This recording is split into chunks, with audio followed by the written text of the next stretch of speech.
Everybody, welcome back to Capricorn TV live stream today, and so excited about today's show. We've got our regular co-host Heather Osborn on the call, and we're going to be talking to Chance Gardner and Gary Osborn today. Gary Osborn is actually Heather's wife, so we have a small family on the call today. It's going to be that's a modern arrangement. You don't hear that much.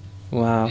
Chance, I want to give specialty websites that deal with stuff like that. Chance, I want to give a little bio just for the audience to let people know who you are. I know of your work, funny enough, through John Anthony West, and I do want to lend credence to that, but you have been involved in many projects. So for the audience, Chance Gardner is an award-winning graphic designer, 3D animator, and motion graphics artist who, after 20 years working in network television, retired in 2001 to write and produce his first documentary, the 8-episode cult classic Magical Egypt, featuring John Anthony West, Robert Boval, Robert Schock, Rick Strassman, Lon Milo DeQuette, and a long list of other controversial characters.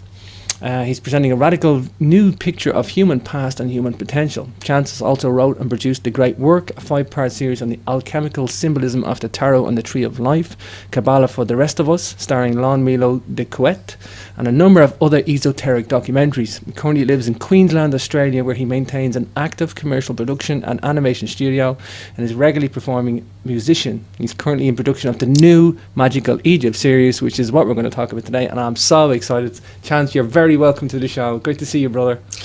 Cheers, man. Thank you so much for having me.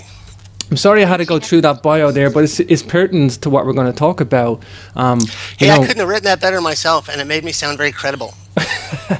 Chance, you are a legend. I mean, how many people talk about Magical Egypt? I mean, you are the brains of the operation. I guess John Anthony West, not John's a legend too. Let's not make a mistake of that. But that documentary really tapped into something so special and important. Look at the work of Schwaller de Lubis, for example. I mean, I'm a Schwaller de Lubis convert now. I'm a fan of Schwaller de Lubis.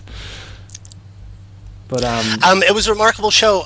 It was done at a time, this was done way before Ancient Aliens and some of those really sensationalized things that brought a lot more people to this. So when we did this, it's hard to even imagine. It's 15 years ago that we did Magical Egypt. Wow. And we were all younger and sprier, I think. And it was a remarkable thing. And I just kind of, we can get into the details if you want to, but it was a very strange kind of almost accidental development, and it really changed all of our lives in a huge way, and nobody expected it to have so much penetration. And oddly enough, one of the things that made the show have such legs is the phenomenon of widespread bootlegging on YouTube. That it's had hundreds of millions of views, and it's been seen all over the world. And a lot of that number is people that wouldn't have been able to purchase it through conventional means. A lot of people in Egypt and a lot of people in the third world have seen it. So even though it was a little bit traumatic at the time to see all of those bootlegs of the show, it ended up being a really good thing for the show. And the other thing I wanted to say about Magical Egypt was Egyptology is such a contentious subject. Oh, yeah. And there's so many aspects of this conversation that's been just picked apart and picked clean, and there's just nothing else to say about it. But Magical Egypt focused on something that I think is the most important part of the treasure of ancient Egypt, which is esotericism. And that's what brought Gary and I together this time. And I'm here to announce, by the way, that we're working on a series 2 after 15 years. There was a kind of public outcry, and I don't really understand it, but the show's really had resonance, and there's literally a whole new generation that's been born since the show's been done, and a lot more people have come to the camp. And as Gary and I want to talk about, the subject of esotericism is taking on a real new importance in society, and way more people than ever before are interested in it. So I feel like after all this time, the time is right to do a new Magical Egypt. Sure. I think esotericism is it's a mass research subject at the moment. But every time I talk to John, he always lends credence to you. You are the brains of the operation. He says, the way you put it together, and you did things very, very quickly, and you got things moving, and the production. And John says he was on a budget at the time, and he always lends credence to Chance Gardner. And so it's great to speak to you today. And he does speak highly of you. I guess he'll never say that when I'm in the room. By the way, he would never say anything about me when I'm in the room. That's possible. positive. So this is the first I'm hearing of it. Thank you. Yeah, and he also always talks about the bootlegging thing as well. He never stops talking about that. He's like, but I guess that's what happens sometimes when something gets so successful. I guess, you know, for me, things changed for me with Magical Egypt, and I'll tell you why. For the first time, we were going through this paradigm change with Shock and the Sphinx, Hancock and Boval as well, with the work they had provided, and finally we had something meaty and tasty to get into with Magical Egypt. And I'm so, you know, it's funny because Hancock's just released his second book now, and it's 20 years have passed since Fingerprints of the Gods, and I guess you're right. Wow. In a way, another generation has been born. What can we hope to see in the new Magical Egypt? And I'll bring Heather and Gary in after this in a moment. The original Magical Egypt really was about this puzzle that Egypt presents you with. And there's so many really boring. I consider Magical Egypt to be very similar to the manned moon landing. That should be the most interesting thing in the world. And somehow orthodoxy, academia manages to suck all the coolness out of it and only tell you this really boring stuff. It's a bunch of dust and rocks in both cases. And it turns out the truth is far from that. And for reasons that we'll get into, we kind of live in a culture that, for whatever reason, there's a real suppressing factor on certain ideas and certain pictures of human history. And anyway, we're going to address the reluctance of government and rulership to even acknowledge this previous chapter in human history. But most importantly, the most important difference in the new Magical Egypt is the original Magical Egypt addressed the fact that there was a riddle. The new Magical Egypt tells you the answer to that riddle, largely thanks to this man that we're looking at here in the middle square. We should get 9 squares and do that Brady Bunch thing where we all look at each other. Remember Brady Bunch? Anyway, and so, but the most important thing about Magical Egypt is speculative to operative. That I don't know if you know much about masonry terms, but the first couple of degrees of masonry are speculative, and it's sort of like going to school and learning about something. And then at a certain point, you stop learning about it and you start applying it. It goes operative. It goes from speculative to operative, where you actually start doing the things, and your identity becomes that thing that you're doing. And the new Magical Egypt, again, largely because of Gary's remarkable contributions, have allowed us to go from this academic study of, you know, facts and history to this living kind of operating system that people can apply to themselves. And what we're hoping is, when the Da Vinci Code came out and The Secret came out, remember The Secret? What a massive phenomenon. And for a little while, everyone in the world was actually doing that. They were making their little visualization boards, and they were cutting out pictures and stuff. And from my perspective, it's a very limited but necessary Magic 101 course in the power of consciousness. And I don't think anybody will dispute the fact that there's massive untapped potential to the human mind. And The Secret was an important first step in at least acknowledging that your consciousness has some direct effect and that life is a lot more interactive than TV would have us believe. And so the importance and the thing that I'm most excited about the new series is that it's something that moves from operative to speculative. Wow. Yeah, I'm a little bit aware of that with the speculative Freemasonry. Speculative. Yeah, and the operative. Wow, it sounds wonderful so far. I want to bring Gary in at this point because you're going to be working with Gary on this one. Gary, tell us about your involvement and how you know Chance as well. Tell us a little bit about the connection you guys have. Yeah, Chance got in touch with me through another guy, Brad, who's also going to be part of this kind of project. Brad was taken with my ideas, and I think that's when he approached you about this, and then you got in touch with me. Yep. And really what we want to concentrate on in this series, and this is what Chance told me, is we want to concentrate on the Enlightenment experience. Because really, ancient Egypt, I mean, the Egyptologists, I mean, everybody looks at ancient Egypt and the ancient Egyptians as being involved in this kind of death cult.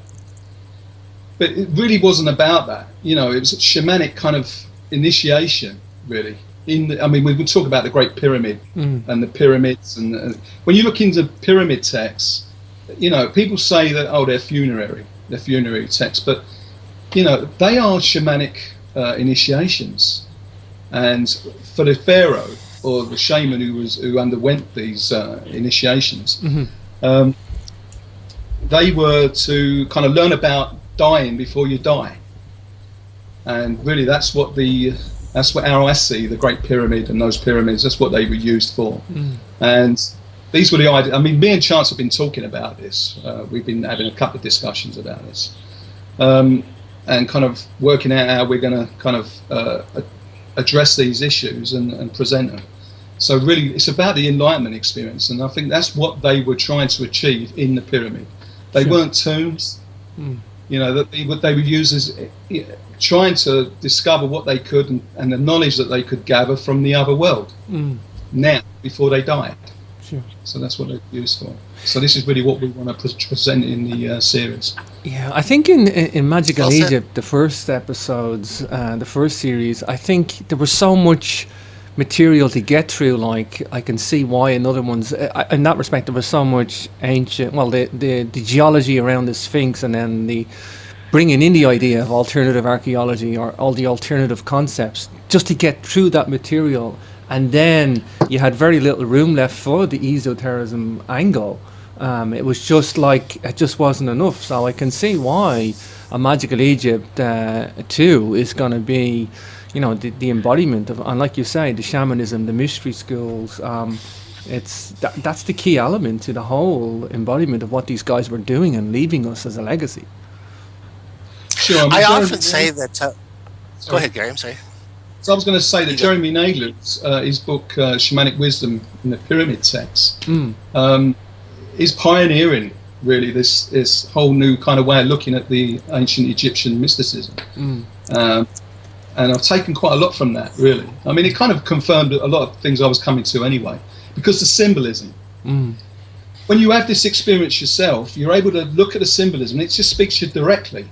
The symbolism, when you see in the ancient Egyptian art, and it just speaks to you directly. And what you have is, when you look into what the Egyptologists say, they're like these middlemen who come in and they reinterpret, or they give their own interpretations of the symbolism, and it's so banal and kind of. They might as well be from the moon. If you have to go through this experience to see exactly what they were trying to convey.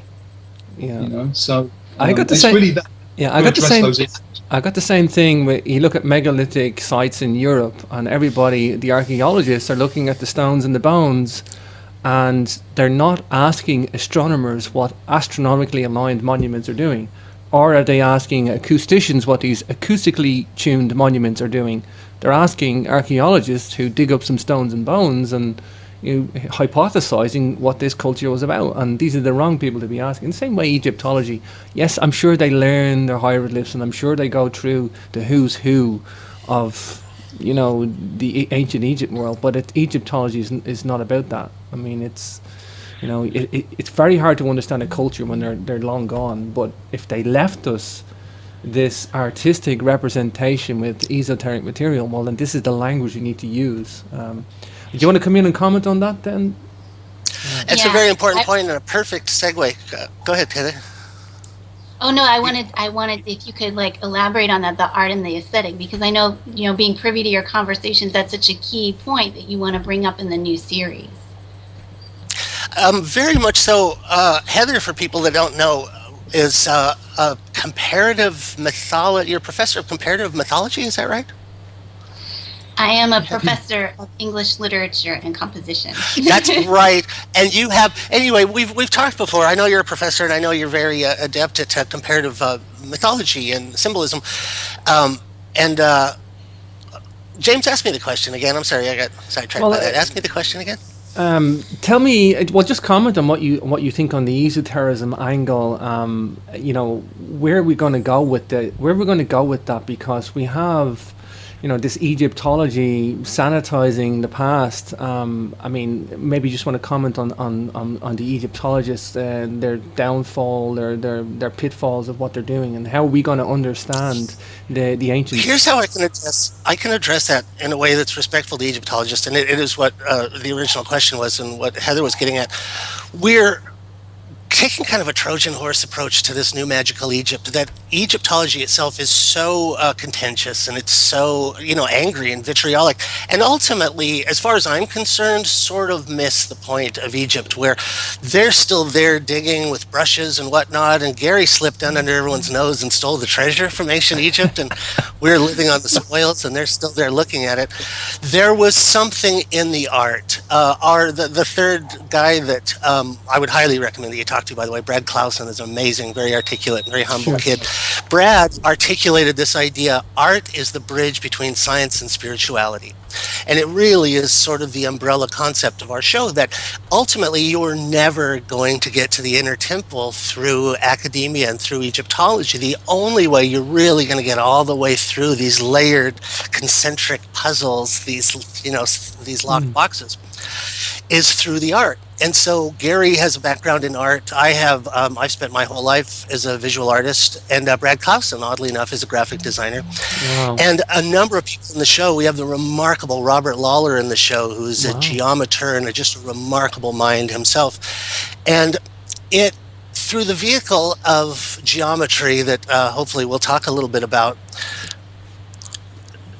the art conveys this message in a language. Our regular linear language is not up to transmitting the mysteries, but the use of color and color frequency, the use of number and the use of symbolism, and the conveying of geometry, this thing that's beneath all voice and beneath all language and beneath all form, this weird geometry that very well might be the G and the Mason symbol. Let me do that for the Illuminati conspiracy people. It's a fascinating thing. So art is the answer there. The pitfall of Egyptology is they're not understanding that the aesthetics are there specifically. There's a thing in computer language called a self-extracting archive, where you get this little bundle over the internet, and it opens up for you. It wants you to open it. And this is one of those puzzles. All of ancient Egypt, as Gary and I often discuss, all of ancient Egypt is this giant concentric puzzle, with each layer that you solve opens up and reveals another puzzle that's even cooler. And when you get all the way to the chewy center of this puzzle, you are the thing at the center, and to solve the puzzle, you have to solve the puzzle of yourself. And so for people with a certain mind, they go to Egypt and they're confronted with this riddle, and a lot of bright, awake people see that there's something there, and they want to go from speculative to operative, but Egyptology only takes them so far, and in my opinion, deliberately misdirects and obfuscates the importance of ancient Egypt. And through the art, and in particular, when we talk about some of Gary's discoveries, it was the art that they actually conveyed the most high-res version of the mysteries. That was a long answer, I'm sorry. An excellent, well put.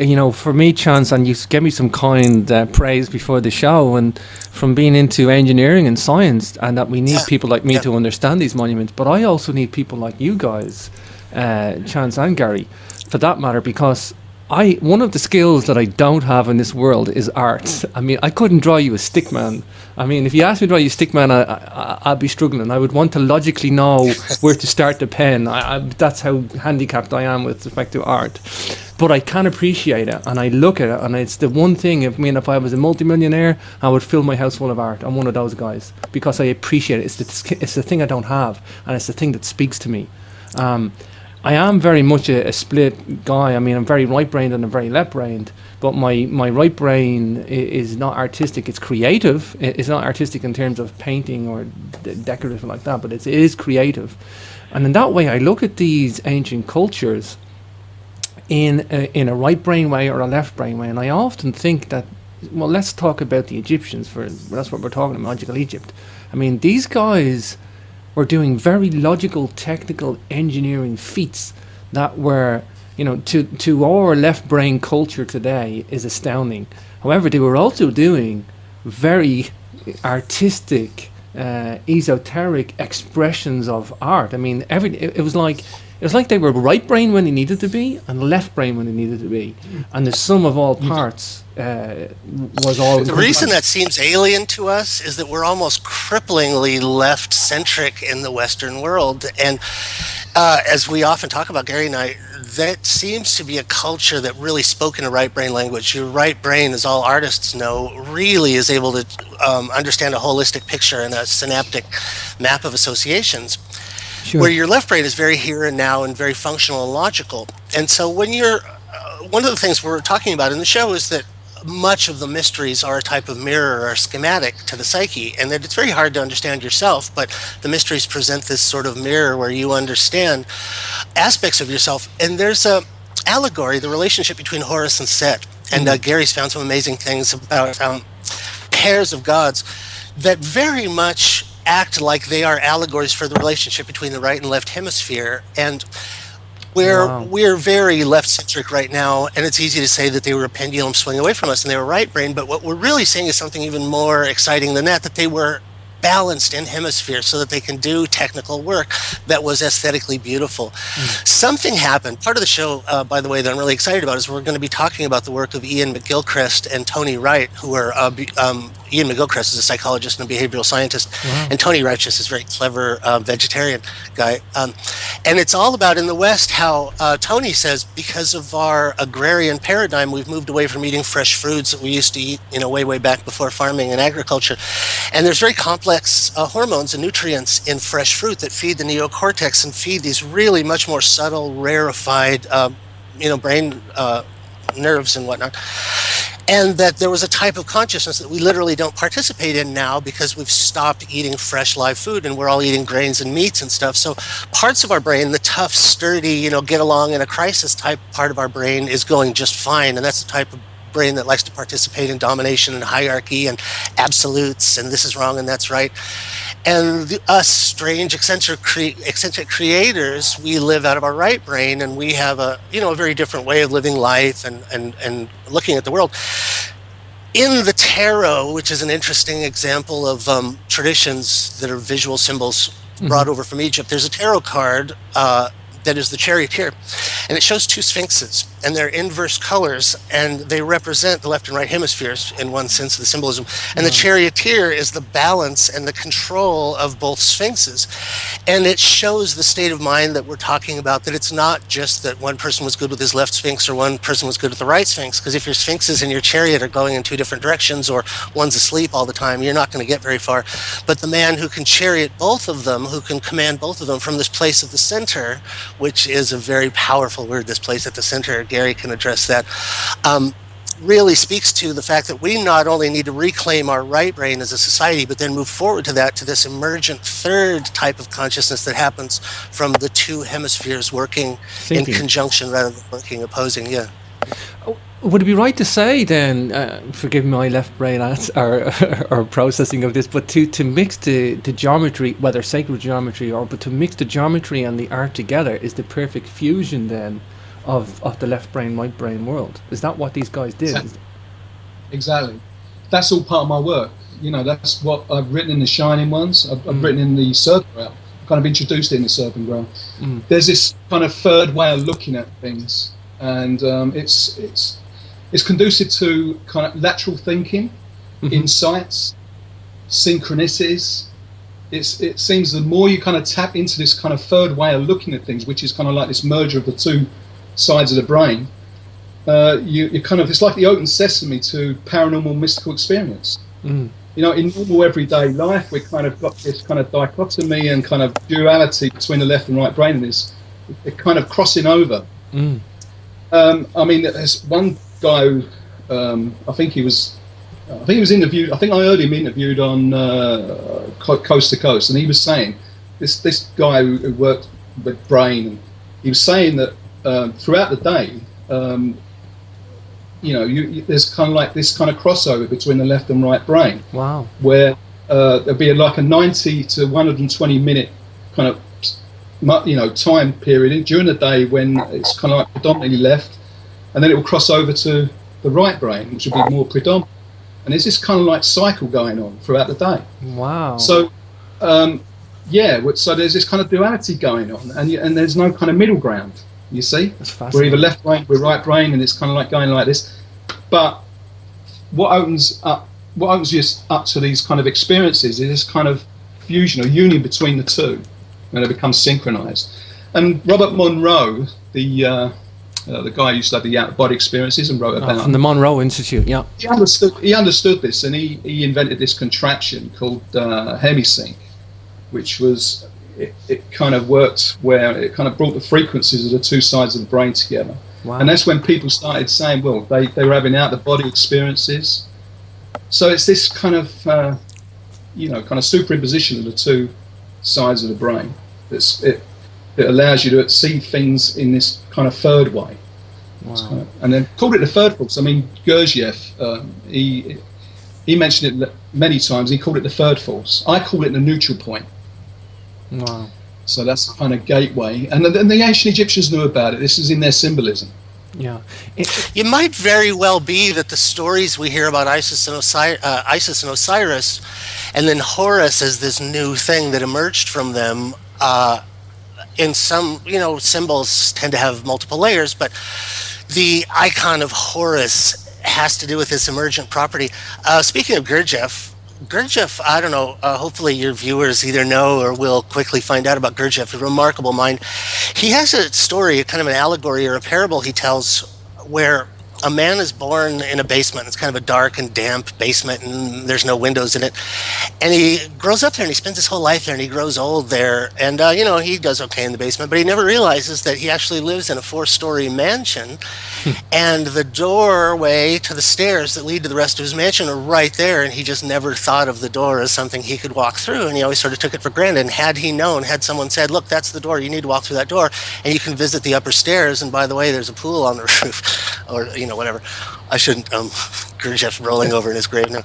And it's right next to the Hustler store. No, if you just realize that you're living in a basement, then you really get an insight into common consciousness. So as an artist, Gary and I have talked about this experience that any artist, any musician, any sculptor, any scientist, any author will have this moment where you sit down and you have to dig deep. I worked at Fox for 20 years in the on-air promo.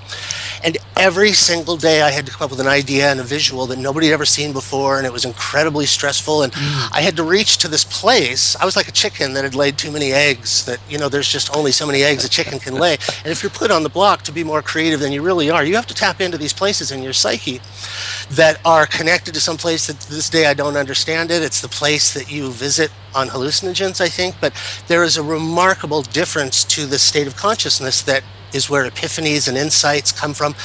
And when you understand esotericism, and especially if you're hungry enough, and a lot of people are, to really to read different cultures, the Asian cultures, the Eastern cultures, the Hindu, Vedantic cultures, they're all talking about the same thing. Architecture changes, fashion changes, but the one thing that never changes is human consciousness.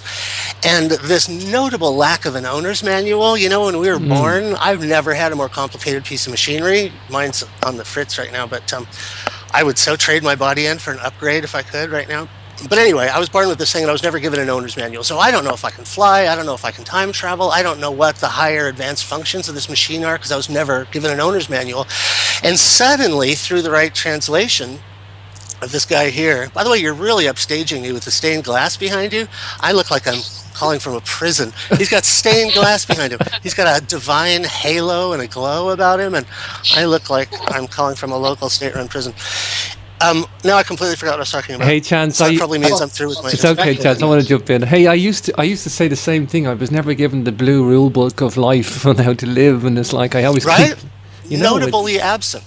It's like, and I always say, I grew up in school. Why don't they teach you about the ego in school? Why don't they teach you about consciousness? It's the biggest thing that anybody has to traverse in this life. Esoteric knowledge is a missing ingredient in the curriculum.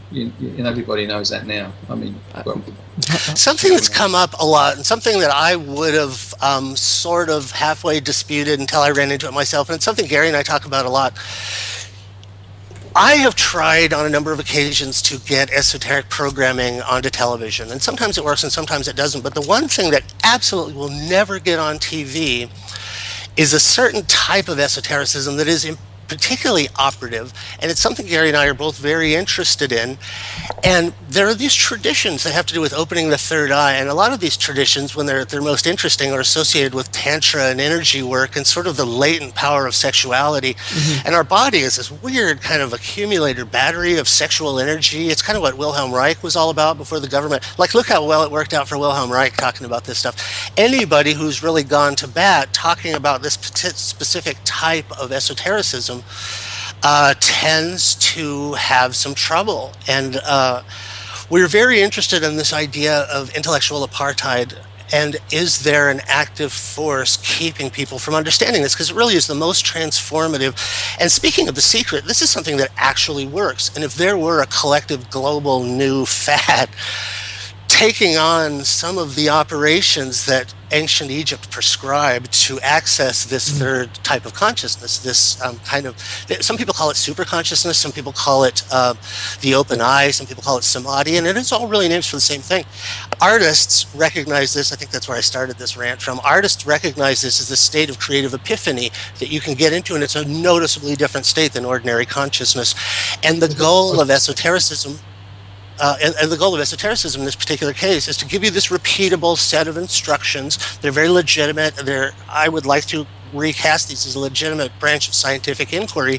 This set of instructions that allow people to more or less repeatedly access these higher states of mind and these sort of normally dormant brain functions, that is a very entry level, our creativity and epiphany and heightened intuition, and they go into some really weird places after that. But as you know, Western white people, that's as far as we've had access to. And were we born in the East, or were we born in India, say, we'd understand a lot more about these higher aspects of consciousness. But for right now, getting through the door and onto the first step is a huge uplift for most people. And if society at large were to start adopting this as a hobby, introspection and self-perfection, and especially if every individual started practicing instead of playing jacks or Pokemon, or I don't know what's hip nowadays, but you kids with your rock and roll and your Pokemon. But if people were to adopt these activities, what would the world look like? I imagine Halliburton would find it a less friendly place. I imagine Monsanto would find it a less friendly place. And politicians in general, and people who've made their living on lying to us and bullying us, you can't bully a person that knows that they're not going to die, or knows that this is one movie out of a series of 1,000 movies I'm going to see. And if you kill me, then my movie at this time will have a really cool ending where I'm a hero. And so I know I'm kind of covering a lot of ground here, but this information is really closely guarded, and I think that there is an active force that likes to keep people disempowered and uneducated. This is a whole conversation unto itself, but part of the reason why this information is so rare is that there seems to be a pretty active censorship, regardless of the motivation or the cause of it, that makes this information so nutritious and so important. And it's the reason people are so hungry for it, because you just don't see this stuff on TV. And it was hidden behind some pretty substantial symbolism until Gary came along and brought the right magnifying glass and the right brightness of light, and decoded some fundamental things that I think are going to shake up society. Wow. That's quite a responsibility. Picture it this way. I mean, I know Jean-Francois Champollion, when he cracked the hieroglyphs, well, I know Thomas Young did a bit on it as well, but let's give it to Champollion. He was the genius with the 15 languages or whatever it was. But even when he cracked the hieroglyphs, after Thomas Young cracked the cartouche, he always believed that there was another layer or another meaning behind the hieroglyphs. And what a beautiful system, just looking at the hieroglyphs on their own, what a beautiful system as a teaching mechanism to have maybe one layer of the meaning, and maybe logical, direct, overseeing, all-encompassing just sentence or whatever it was, but to have another layer of a philosophy behind that, where you could have layers upon layers of, you know, it just keeps on going. And then, you know, not just the writing system, but I mean, we're handicapped. I mean, everybody thinks they're speaking English, and we have all these different long words to explain one sentiment or one feeling in the English language. We think we're all very descriptive and very intelligent with our English language, but it's really handicapped. It's a left brain way of writing, whereas expression through art and hieroglyphs and symbolism, it's the most beautiful thing. It's multitudes of words within one concept. it expresses an intelligence too. You can, I don't know if you play a lot of chess, but when you sit across from a formidable opponent at the chess table, King's Gambit is the best move. King's Gambit is the best move to learn in chess. Just point worth noting. Yeah, no argument. You understand the intellect of who you're sitting across from when you start to feel their game, experience their game. And when you see the artwork and you see the conciseness in which multiple ideas are tied together in a single symbol, there's an expression of such genius there. In addition to how cool symbols are and how symbols work exactly the way your brain works, there was this other language, literally another language, and it's another type of language, and it's so intelligent that if you were an incredibly intelligent person, you wouldn't even perceive that it was there. Gary, can you talk about the language of superimposition? The language of superimposition. I mean, we're going back to the third way of seeing things. Yeah, I mean, what I was trying to say earlier, there's this oscillation going on between the left and right brain. That's the word I was looking for, oscillation. Yeah? Kind of cycling. Like a pendulum, yeah? That's the kind of state we're in all throughout the day. But as it crosses the midpoint, there's this kind of fusion thing going on. And we don't realise that we're actually creating reality from that fusion point, but we cross it each time. And the only way, I mean, how this is experienced is through the hypnagogic state. That's the third thing. That's the third way of seeing things. And that, getting into the hypnagogic state and sustaining it, is what will trigger all these kind of paranormal and mystical experiences right on up to enlightenment. And that's what the ancient Egyptians were trying to convey. I mean, there's that image of the solar symbol, N5, in Sir Alan Gardner's. I'm surrounded by gardeners. Alan Gardner's hieroglyphics. You know, lots of hieroglyphics, and it's between. Do you remember me showing you that image of the kind of androgyne figure? Yeah. You know, it's kind of like male and female, and you've got this kind of solar symbol in between the two. And on one side you have, was it Wadjet wearing the red crown, and you have Nekbet wearing the white crown. And they're red and white. Yeah, they're red and white, kind of like associated with the Pingala and Ida nerve channels of the caduceus. But in between you have this solar symbol, which is at the centre between the two sides, and it's like the two sides of the brain, but this kind of third thing in the middle, which is the solar symbol.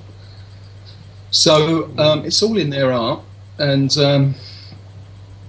that's what I picked up straight away. After I had this experience, I was picking this up straight away. It was like it was speaking to me directly, saying that that's the state of consciousness you should be in, which is conducive to insights, epiphanies, remote viewing, out-of-body experiences, right up to enlightenment. One of the things that brought Gary and I together, just made us dovetail so completely, is I made a minor discovery about Egypt, and it was something that Schwaller de Lubic's had been talking about. James, you're familiar with the Temple of Man book, aren't you? Yeah, you know I have a copy in there. I have all Schwaller's books in there. Thanks to Magical Egypt #1. There's this thing that Schwaller discovered, and Gary discovered it about something else, and I discovered it about something. There's this language of superimposition where if you look at the Temple of Luxor from the top down, and you superimpose a male skeleton, the architecture becomes a grid of the parts of the body, and then the hieroglyphs on the walls of the architecture that correspond to that part of the body tell you about the esoteric functions of that body. And as you know, if you study Plato or any esotericism, the ultimate book to study esotericism is the human body, you know thyself. And so with this language of superimposition is just, I can't quite articulate, I can't find the words to express how intelligent this is, because overlays. So if you looked at I'll tell you a little about one of my personal discoveries. As an animator, and when I was working on the original Magical Egypt series, I had to animate the temples, make 3D versions of the temples, and then fly a camera through them. And so to get accurate blueprints of the temples, I had to go back to Massini and Gasparo and some of the cool Italian guys that were there measuring them. And Schwaller, of course, did some incredibly accurate measurements. And so I got to internalize the temples, and in the process of building them, I'm not an engineer, I'm an armchair engineer. Part of being an animator is you need to be kind of an amateur engineer, and I took some drafting in school and whatnot, and I really enjoyed it. And so I had to literally like eat a temple and pass it out of myself. That was a terrible example, but I had to internalize the temple and then express it in animation. And there were some architectural features about the classic Egyptian pylon. You know that architecture that is like two humps with the door connecting the two humps? You know, that classic face of the Egyptian pylon. Doesn't make sense structurally, and it doesn't really aesthetically make sense with their building methods and stuff. So I started looking at the shapes and why is this weird curve here? And so there's ubiquitous architectural features all over Egypt that don't make structural sense, and they're not particularly pleasing, but they're always there.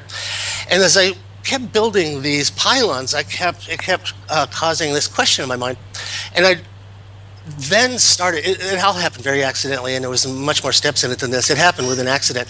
But one day I was literally editing, and I was superimposing one image over another, and I was doing an edit from one to another. And the first image was an alchemical image, and it was this woman with a baby in her, and the sun and the moon were her mother and father. And as I was fading from one image to a picture of the front of this pylon, I'd realized that everything in this painting lined up exactly with all the architectural features of the picture underneath it. It was completely accidental, completely random. And I started looking at it, and I realized this alchemical drawing is one of those visual metaphors that, you know how when you see a cave with two holes in it, you're almost always talking about the skull, and then something will be going on here to indicate third eye activity. It was very common in the old alchemical drawings and stuff. And so I made this leap that this really is depicting a human skull, and it aligns perfectly over the front of this Egyptian pylon. And so then I said, is it really the skull that's so important, or is it the brain itself? So having all these animation tools, and I've done millions of medical animations, and so I have all this biology and anatomy in my computer. So I called up a human brain, and I put it in front of the temple according to these alignments, and it was nothing more remarkable than what Schwaller's already done.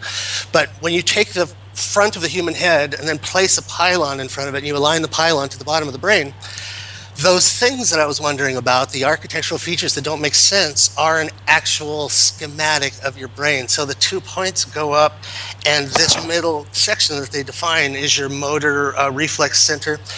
The most interesting part that led me to Gary's work was that the door, so you have these two humps that indicate the two hemispheres, and then you have that classic door, which very well might be where the letter pi came from. You know, the Greek letter pi is this symbol that looks like an Egyptian door, and that door is literally the expression of pi in every sense. But the most iconic part of that Egyptian door that we've all seen is the top that has the little flare at the top, and then right in the middle is the winged disc. So you can use me as an example. If the temple is here and the door goes here, the winged disc is exactly where the third eye section is. And it is a map, just like what we're going to talk about in a second about what Gary found out. It is a map directing you to this specific part of the brain that is involved with the activity that was the activity du jour in Egypt. My discovery was very simple, but incredibly informative, because not only do they tell you what the parts of the brain are, but then the hieroglyphs on the walls, just like in Luxor, tell you about the function, like what that part of the brain actually does, which is remarkable in the same way that all of Egypt is. An engineer goes to Egypt and sees the stones and the alignments. A doctor goes and he sees the medicine. An artist goes and he sees the art. I don't know what branch of science this is, except syncretism, that it is this way of drawing all the sciences together, because it shows the biometrics, and then it shows the function of that part of the brain. So I was pretty pleased with myself, and that's really what kind of the kernel that started the show.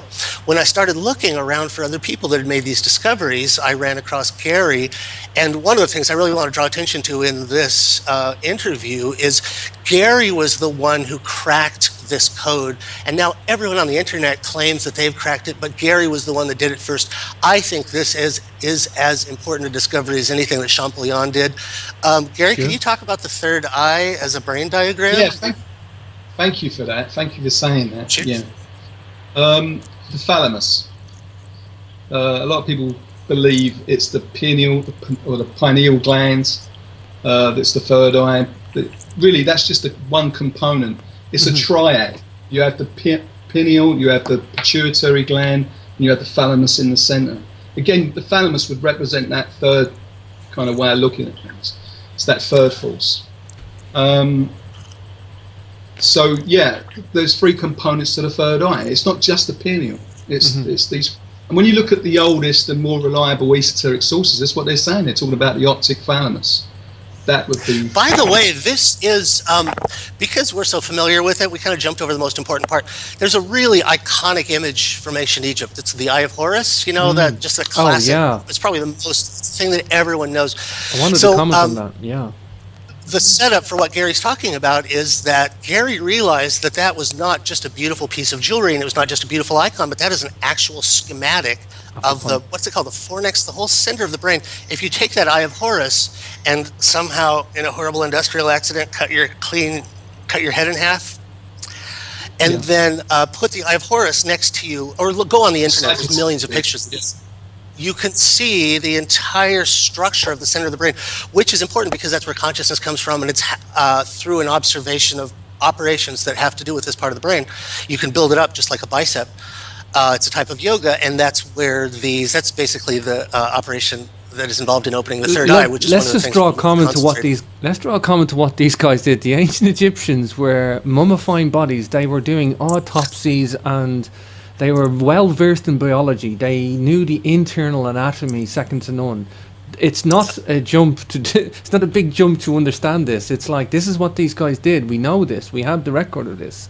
However, putting it into their art and expressing it, they must have had knowledge of the seat of consciousness within the brain. They must have known this. They feared it, and it was just to be able to do a schematic of this part of the brain that was actually accurate is weird. Like, that's just weird all by itself. It's interesting that sorry, Gary, as well. It's interesting that you say that because there has been recent studies done in London University where they had subjects take magic mushrooms and they realized what happens at the thalamus when they're going into psychedelic states, that something unusual happens.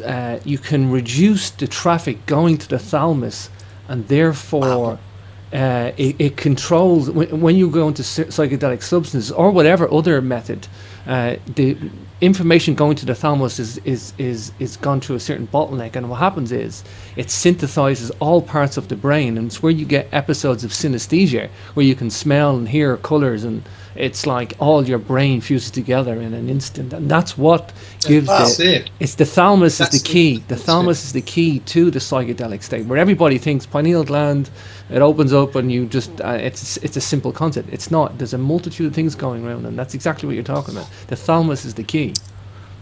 Yeah, and so to present that at all is amazing, but then to say, here's this part of the brain and here's what it does, here's the contribution that it plays to consciousness is amazing. But for thousands and thousands of years, nobody figured out that this beautiful piece of jewelry and this beautiful work of art was an actual map of the brain until Gary decoded that thing. So go, I interrupted you, Gary. Finish your... No, sorry, that's not the only schematic, because the actual crown... Yeah, that was one of many, by the way. That was the one that got me started, but that was one of many. And anyway, go ahead, I'm sorry. Wow. The crowns of the pharaohs, like the Atef crown, especially the feathers, the one with the feathers and the orbs. It's like a kind of schematic view of the underside of the brain, looking at it from the underneath, where you see the pineal and the pituitary glands and the thalamus in the centre. And it's the open thalamus. It's the thalamus that's opened when you look at the brain. But with the headgear itself, it's kind of like the closed thalamus, but it's still showing the pineal gland and the pituitary gland. And you have the two serpents, or the two uraei serpents, striking each of these orbs. But you see in the esoteric literature, the more reliable esoteric literature, the Pingala channel, nerve channel, connects to the pineal gland, and the Ida channel connects to the pituitary gland. And the sushumna, the central sushumna, the neutral sushumna, goes straight into the thalamus. The other thing about the thalamus is it's what the embryo grows from. It grows from the thalamus. So it's like the seed. Wow. How primitive is our biology today when we're just struggling to understand what the ancients did through our modern medicine? I mean, how primitive are we compared to these guys? How did these guys do it without CAT scans and without medical X-rays? And how did they do it? Because it's something me and Chance were talking about. You see, our knowledge of the world is so divided, and it's kind of segregated into all these different disciplines. Specialized. There's no system to it. The only system that we have is it's kind of it's divided between, or compartmentalized between A and Z, you know. The That's system the only is no system. system. Yeah, and the ancients had a more holistic way of looking at things, and theirs was a system of knowledge based on magical correspondences. They saw the connections, the deeper connections between things, so they were able to look at things in a more holistic kind of way. They had a system of knowledge. And I got to bring Heather in at this point. Heather, you got to ask your question. This is so interesting. Yes. Come on, Heather, jump in there, fight for your corner. When I'm listening to their Skype calls, I'm just like sitting there in the background listening to this amazing conversation. it's a lot different when you're on the air, though. Yeah. So one of the things, if the two of you could kind of tie this together, the connection between the eye, the Djed pillar, the Akhet, some of these things that you've been talking about, the spiraling serpents, how do these things tie together with some of these bodily aspects that are also operational? Because I know that's an important thing that you want to get across in the show to the average person. Right, Wow, what an awesome question. Both can. You want to do it, Gary? I can start with this. Because in the Western world, there's a real sort of bigotry that we're the best and we're the most civilized and we're the most advanced culture that ever happened. There's a real tendency, it's a basic function of the human psyche, I think, but there's a real tendency to dismiss the idea that Hindus or Buddhists or anybody who doesn't look like us could have ever possibly been smarter than us. And they didn't have airplanes and they didn't have bobblehead dolls and they didn't have the technology that we have, so they couldn't possibly be more intelligent.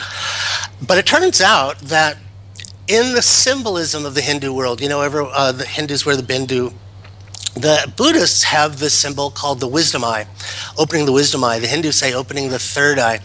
The Navajos, every indigenous culture has this symbolism that is mistaken for just religious symbolism or totemism, but it actually is this symbolic set of instructions. It's a type of yoga, and it's existed in every culture. And because it has to do with nerve channels and energy and sort of spiritual fire, snakes and things like that, you know, snakes are representative of waves. And when Wallace Budge translated ancient, you know, the Egyptian thing, he took this word vibrate, which is a very important word if you're a musician or if you're a magician or if you're all kinds of things, and he turned it to tremble.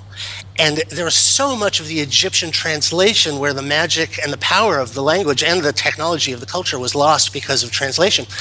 So when you're talking about vibratory things, and especially this yoga that accumulates energy of a certain vibration and redirects this energy to brain development, there's a, this is kind of a weird tradition, but you know how in sports, when a football coach tells the sportsman, don't have sex the night before a big game, or a boxer, don't have sex the night before a game. It's in our culture that expending yourself sexually makes you not 100% the next day. But that's as far as it goes. We don't really know where that came from. There's an actual, really highly developed science that is, it's like a type of yoga. Some people call it Kundalini, some people call it energy work. There's a guy, Mantak Chia in Thailand, who calls it cultivation. I haven't forgot your question. The reason that, or the way all of these symbols interrelate, and the reason art is so important for all of this is that when you get a certain set of symbols, and these symbols are all doing the same thing from culture to culture to culture, they're directing you to something. Because we live in the Western world and there's so much obfuscation and everyone wants to be in charge of you and harvest your soul and whatnot, and there's a lot of conflicting vested interests in models of spirituality. This isn't really even a model of spirituality, and if I could hope one thing for Magical Egypt, we could get this stuff reclassified as legitimate avenues of scientific inquiry rather than religion. But this is a step-by-step set of instructions, and it is common in every culture, and every culture for some reason uses the same symbols. So they use art to get this across because art is really translingual and it's transcultural, and even over time as languages change, probably snakes are still going to be around. Snakes have this certain property. Birds have certain properties. It's a self-extracting archive that wants you to solve itself. The art provides a series of clues, and if you come at it from a culture that wasn't hobbled in the right brain, it would probably be a lot more obvious to us. So previous cultures that existed before television for some reason, tend to gravitate towards this information. And they use these symbols, and they've always used artwork, very much like, when you go to church and you sing, or any indoctrinational process where you can get people to do things in unison. There's a technology of vibration. There's a technology, and as you know, James, there's a technology in vibration meets room of a certain standard. All of these vibrational phenomena are the domain of esotericism, and you can talk about them all you want, but just like sex and drugs and rock and roll and most of the interesting things in life, you can have someone tell you about them, but it's really not the same as doing them. And so the art, in a way, how whether you're trained in music or not, you can listen to a song and instantly tell whether you like it or not. Art hits us before you've learned to speak.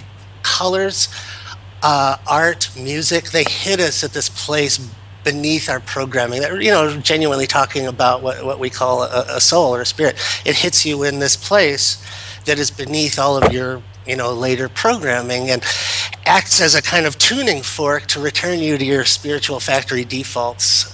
And so art is important in that way, and the symbols are important. And as Gary and I laugh about a lot, symbols have this effect on a certain type of mind where they're a puzzle, and once you're exposed to this puzzle, I couldn't. 15 years went by, and I thought I was done with Magical Egypt, and I just never stopped solving those puzzles, because that's just, your brain's not going to let that go until it opens.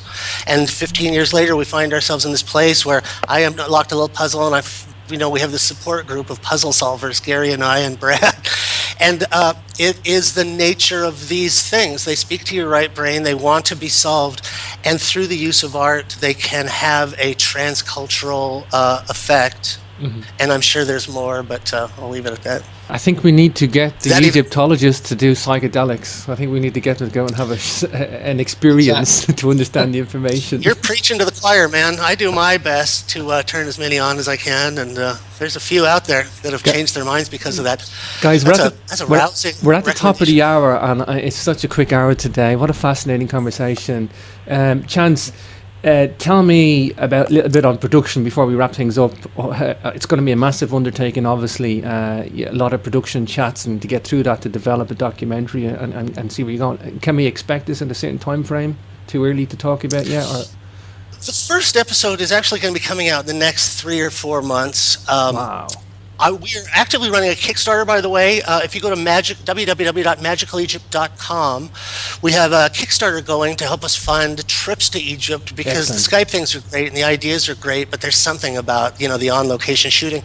When I was there last time, if you can even believe this, there was no such thing as high-def film. So all of my Egypt footage is shot on an old camera. It's way too small. So we're running a Kickstarter. And we've had some amazing an outpouring of support. And so even if you don't want to contribute, it helps that you just go visit the site, support the people, buy the books of people like Gary that are featured on the site, but mostly add your voice to this community, because what we're noticing is everyone has a garden up in their mind, and very much like buying clothes off the rack, if you buy a shirt off the rack, you can be sure that you're going to be walking around, you're going to see somebody else with your shirt on, and it's going to be embarrassing. When you are the curator of the museum up in your head, you can get as Edward Scissorhands and as weird as you want, and it's your unique place, because it's your garden. You have to live there, and you've let network executives furnish and curate your garden, and it's a bunch of chainsaws and pointy things and awful police tape, and it should be flowers and shrubbery and weird bicycle sculptures, and that you're the curator of your mind. And more people are tired of traditional entertainment being a gatekeeper to what they want to learn, and the world has spoken that they want to know what this guy with the stained glass behind him has to say. They want to know about esotericism. They want to know about this stuff, and so we are feeding a hunger that was not possible to feed in the paradigm of gatekeepers and network television. For sure. Well, Chance, if you're in Egypt on location, you give me a message. I'll come over and we'll do a Capricorn TV live. We'll do a live shoot in Egypt, because I'm actually going to go to a couple of trips to Egypt in the not too distant future. But if you're over that way, you let me know, brother. But listen, Chance, and I've done some bizarre things in the pyramid, but I would love to do a shamanic trip in the pyramid or any of the temples. So let me know if you're up for that. And we'll, sure. I actually had a little experience in the pyramid, which we'll share off here, but. It's I've actually done that about a year ago. It was quite a strange, bizarre event, but let's do it, brother. Let's do it. So magicalegypt.com, people can check out there and get involved. Yeah. Yep. Yeah, looking forward to it. Gary, I thank you for your time today. Heather, I'm sorry you didn't get too many questions in, but That's all right. Fantastic listening to them talk. The one question you did was great. That was a winner. The one question you did ask was an award-winning question. for sure. Well, listen, guys, we'll wrap it up with that, and we'll do definitely a follow-up show when the first episode's coming out. Chance, I'm looking forward to seeing you again, and let's talk off here. You take care, guys. Thanks, James. Take care. Thanks. Bye. See ya.